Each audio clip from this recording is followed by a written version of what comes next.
Hi കൂട്ടുകാരെ, good evening. എല്ലാവർക്കും സുഖമല്ലേ? എല്ലാവരും ചായയൊക്കെ കുടിച്ചോ? മഴയൊക്കെ എങ്ങനെയുണ്ട്? ഇവിടെ നല്ല മഴയാണ്. പുറത്തൊക്കെ നല്ല അടിച്ച് തകർത്ത് മഴ പെയ്യുന്നു. പിന്നെ എന്താണ് വിശേഷം? ഞാനിപ്പോൾ വീഡിയോ ഇടുന്നതൊക്കെ ശരം കുറഞ്ഞു പോയി.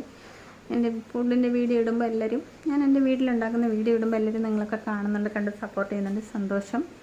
ഇനിയും സപ്പോർട്ട് ചെയ്യണം. എൻ്റെ ചാനൽ കാണുന്നവരൊക്കെ, സബ് ചെയ്യാത്തവരൊക്കെ സബ് ചെയ്ത് കൂട്ടാക്കണം. പിന്നെ എനിക്ക് ഭയങ്കര ക്ഷീണമല്ലേ തോന്നുന്നുണ്ടോ? ഞങ്ങൾ കഴിഞ്ഞ ഈ ജൂലൈയിൽ 8-ാം തീയതി ഹോസ്പിറ്റലിൽ പോയായിരുന്നു. ഹോസ്പിറ്റലിൽ പോയിട്ട് വന്നപ്പം എനിക്ക് വീണ്ടും കീമോ പോലത്തെ 3 ടാബ്ലറ്റ് ആയിരുന്നു 3 മാസം കഴിക്കാൻ. അത് കഴിച്ച് കഴിഞ്ഞപ്പോൾ എനിക്ക് പൊങ്ങാൻ മേലും വയ്യ. ഭയങ്കര ക്ഷീണവും തളർച്ചയും ദേഹം ഫുള്ളും വേദന. നമ്മൾ കീമോയുടെ പ്രോസസ്സ് എങ്ങനെയാണോ അതേപോലെ തന്നെ അതിൻ്റെ ബുദ്ധിമുട്ടിലൊക്കെ ആയിരുന്നു. അതിൻ്റെ ഇടയ്ക്ക് 3 പ്രാവശ്യം ഇവിടെ അടുത്തുള്ള ഹോസ്പിറ്റലിൽ പോയി ഇഞ്ചക്ഷനുള്ള മരുന്നൊക്കെ എടുത്തു. ഇന്നലെ പോയി ട്രിപ്പ് ഇട്ടു. ഇപ്പോൾ കുറച്ച് കുറവുണ്ട്. ഇനി അടുത്ത മാസം ഓഗസ്റ്റ് 9-ാം തീയതി ഒരു ടാബ്ലറ്റ് ഉണ്ട്. ഇതിനിടയ്ക്ക് ഹോർമോൺ ടാബ്ലറ്റ് കഴിക്കുന്നുണ്ട്, കാൽസ്യത്തിൻ്റെ ടാബ്ലറ്റ് കഴിക്കുന്നുണ്ട്. ഒരുപാട് ഇങ്ങനെയുള്ള ബുദ്ധിമുട്ടൊക്കെ ഉണ്ടാകുന്നതാണ്. അപ്പോൾ ഈ അസുഖത്തിന് മരുന്ന് കഴിക്കുന്നവരും ഇതിൻ്റെ ലക്ഷണങ്ങളുള്ളവരൊക്കെ വളരെ സൂക്ഷിക്കണം. റെഗുലറായിട്ട് തരുന്ന മെഡിസിൻ റെഗുലറായിട്ട് തന്നെ കഴിക്കണം. കുറച്ച് മെഡിസിനൊക്കെ മുടക്കിയായിരുന്നു 1-2 ദിവസമൊക്കെ. അതിൻ്റെയൊന്നും അല്ല. പിന്നെ വീണ്ടും വരാതിരിക്കാനാണ്. പിന്നെ കുറേ x ray, 2 scan, x ray, blood test 5-6 തന്നിട്ടുണ്ട്. അതിനി പോകുമ്പോൾ എടുത്തുകൊണ്ടേ കാണിക്കണം. അതിൻ്റെ ക്ഷീണമാണ് എനിക്ക്. ഒന്നും ചെയ്യാനും പണിയൊന്നും ചെയ്യാൻ തോന്നില്ല. കട്ടിലിൽ നിന്ന് എണീക്കാനേ തോന്നില്ല. അതുപോലുള്ളൊരു അവശതയായിപ്പോയി. രാത്രി പനിയും ശ്വാസം മുട്ടലും ഒക്കെ ഉണ്ട്. അവർ പറഞ്ഞത് ഇൻഫെക്ഷനൊക്കെ ഉണ്ടാകാതെ സൂക്ഷിക്കണം. പെറ്റ്സൊക്കെ ഉണ്ടെങ്കിൽ എൻ്റെ അടുത്തൊട്ടൊന്നും പോകരുതെന്നാണ് ഡോക്ടർ പറഞ്ഞത്. എറണാകുളത്തെ ഡോക്ടറും ഇവിടെ ഇന്നലെ ഞാൻ പോയി ഹോസ്പിറ്റലിലെ ഡോക്ടറും പോവാണ്. അതിൻ്റെ അടുത്തൊന്നും പോകരുത്.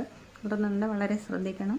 കാരണം അങ്ങനെ പോയിട്ടുണ്ടെങ്കിൽ നമുക്ക് ശ്വാസം മുട്ടലുണ്ടാകും, ഇൻഫെക്ഷൻ ഉണ്ടാകാനുള്ള സാധ്യത നമുക്കാണ്. ഇവിടെ നമുക്കൊരു ഡോഗുണ്ട്, ബെൽജിയംകാരൻ, മാൽനോയ്സ്. ഞാൻ അതിൻ്റെ അടുത്ത് ഇപ്പോൾ പോകാറില്ല, കൂട്ടിലാണ്. വേറെ പ്രശ്നങ്ങളൊന്നുമില്ല. എല്ലാവരും സുഖമായിട്ടിരിക്കുന്നു. മഴയൊക്കെ അല്ലേ, ഞാൻ വളരെ ശ്രദ്ധിക്കണം. വീഡിയോയുടെ മിനിറ്റ് ഞാൻ നോക്കുവാണ്. 2 മിനിറ്റായി.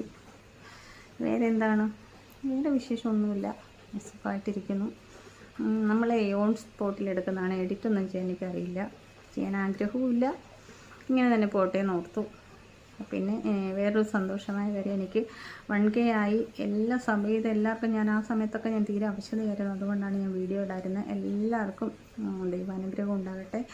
എൻ്റെ സന്തോഷം ഞാൻ അറിയിക്കുകയാണ്. നന്ദിയൊന്നും പറയുന്നില്ല. നന്ദി പറഞ്ഞാൽ അതവിടെ തീരും. അതുകൊണ്ട് വീണ്ടും നിങ്ങളെല്ലാവരും എന്നെ സപ്പോർട്ട് ചെയ്യണം. തുടർന്നും വേഗം 1K ആക്കി തന്നതിന് വളരെ നന്ദി. പിന്നെന്താണ്,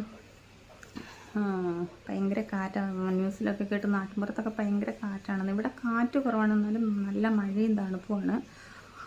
ഇനി ഞാൻ കിടന്നുകൊണ്ടിരിക്കുന്നതുകൊണ്ടാണോ എന്നറിയില്ല, എനിക്ക് നല്ല തണുപ്പാണ്.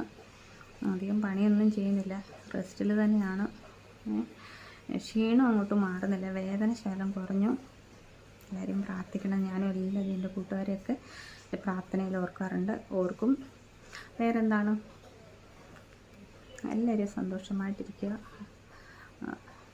പ്രാർത്ഥിക്കുക, നന്നായിട്ട് ഫുഡൊക്കെ അടിച്ച് ഹാപ്പി ആയിട്ടിരിക്കുക. മക്കളെയൊക്കെ നന്നായിട്ട് ശ്രദ്ധിക്കുക. മഴയൊക്കെ അല്ലേ, റോഡ് ക്രോസ് ചെയ്യുമ്പോഴും മരത്തിൻ്റെ ചുവട്ടിൽ കൂടെയൊക്കെ പോകുമ്പോൾ, ഞാൻ ഇതിന് മുമ്പുള്ള വീഡിയോയിൽ ഇങ്ങനെ പറഞ്ഞിട്ടുണ്ട്. കാരണം ഞാൻ എൻ്റെ 2 മക്കളെയും അങ്ങനെയാണ് വളർത്തിയത്. റോഡിൽ പോലും വിടത്തില്ലായിരുന്നു.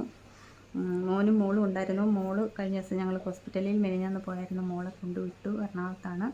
മോൻ ഇന്നലെ മംഗലാപുരം പോയി. ഞങ്ങൾ 2 പേരേ ഉള്ളൂ. ഞാനും ഹസ്ബൻഡേ ഉള്ളൂ. ഹസ്ബൻഡ് പുറത്ത് പോയിരിക്കുന്നു. വേറെന്താണ്, അപ്പം ഞാൻ പറഞ്ഞു വന്നത്, എല്ലാവരും കൂട്ടാക്കണം.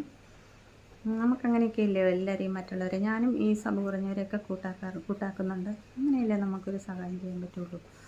പിന്നെ എല്ലാവർക്കും ദൈവാനുഗ്രഹം ഉണ്ടാകട്ടെ എന്ന് ഞാൻ പ്രാർത്ഥിക്കുന്നു, സ്നേഹത്തോടെ. അപ്പം എൻ്റെ കുഞ്ഞു വീഡിയോ ആണ്. ലൈവ് വരണമെന്ന് എനിക്ക് ആഗ്രഹമുണ്ട്. എനിക്കതിൻ്റെ ഇതൊന്നും അറിയില്ല. എൻ്റെ ഫ്രണ്ട്സൊക്കെ പറയുന്നുണ്ട് ലൈവ് വരണമെന്ന്. ഞാനൊരു ദിവസം ലൈവ് വരും. ആദ്യം ഫസ്റ്റ് ഞാൻ തന്നെ വന്നിട്ട് പിന്നെ എൻ്റെ ഒരു മൈ ഡിയർ ഉണ്ട് എൻ്റെ കൂടെ. ഞങ്ങൾ ടുഗദർ ലൈവായിട്ട് വരണമെന്ന് ഞാൻ ആഗ്രഹിക്കുന്നുണ്ട്. എൻ്റെ ആഗ്രഹമാണ്. എല്ലാവരും കാണണം കേട്ടോ. പിന്നെ നമുക്ക് വേറൊരു വീഡിയോ ആയിട്ട് കാണാവേ. ഓക്കേ.